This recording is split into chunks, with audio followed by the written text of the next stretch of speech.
JB Production. Yo, whoa, this is crazy in case you don't know. This is for my nigga Tribu J. Salute to everyone who have contributed.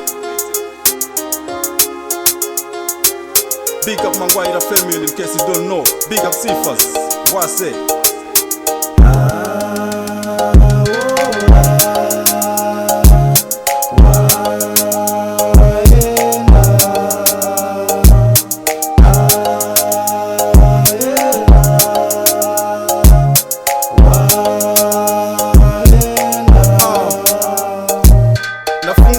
Pai changa kupinda mu studio upenyu wakabenda fanike village watch kari uchindisimbisa kuti blood scatter mari tine recording contract tsako ena salary tine muri shak famba ne motikari ndange sikatomboona uchipinda mu motari ndangori ndega sha vatora zvavo mwari asi kwandiri boy ungori yangu shamwari.